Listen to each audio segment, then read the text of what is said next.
Today, I'm going to address two of the most frequently asked questions about A Course in Miracles, which is the psycho-spiritual practice of Marianne Williamson, Gabby Bernstein, David Hoffmeister, Lisa Natoli, Tina Spalding, Michael Meerdad, and obviously myself, Teresa McGallagher here, the Miracle Minute Lady, with what I hope will be a very informative video for you.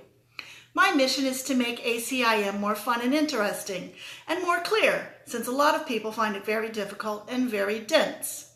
If you have questions that I haven't addressed, please feel free to share them in the comments section below. Then be sure to subscribe and click on that bell so you'll be notified when I post future videos. Now, the questions I want to answer today are both trigger points for a lot of people, and they concern the language of the Course.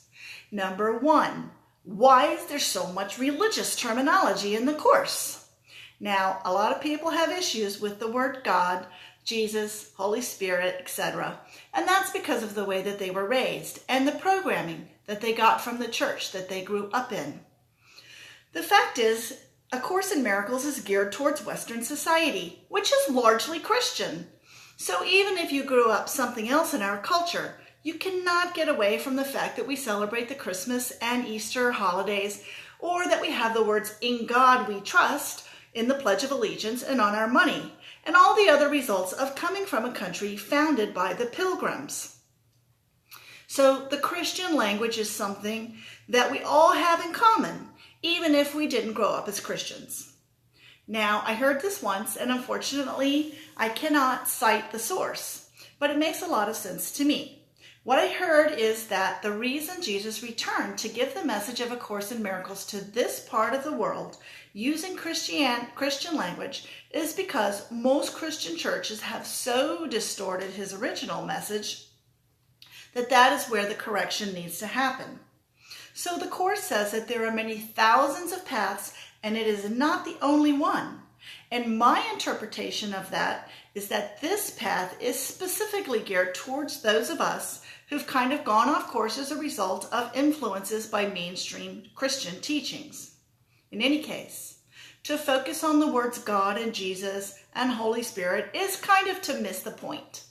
A Course in Miracles says that words are but symbols of symbols, twice removed from reality, and also that everything, including words, only have the meaning that we give to them. So if the religious terminology is a stumbling block for you, then that is something for you to take a look at. Anything that's an emotional trigger indicates some sort of wound that needs healing.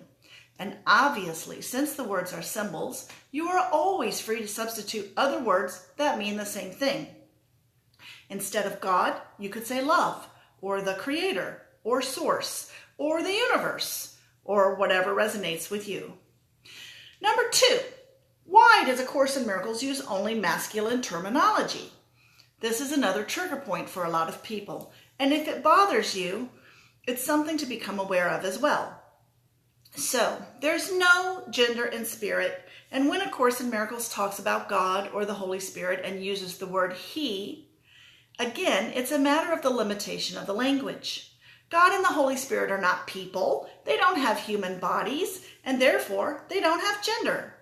Although Jesus did live as a male human being 2,000 years ago, the Jesus who dictated the Course is not that man per se, but rather the Christ that Jesus became, which is also genderless. The Course also talks about brothers and sons of God, but these are meant to cover all of humankind or mankind. There's an interesting story about Helen, the scribe of the Course.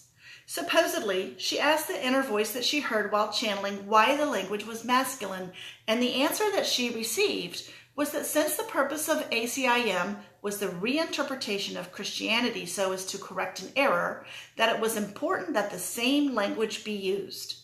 That is why the Course follows this patriarchal Judeo-Christian religion of referring to God and his creations as masculine.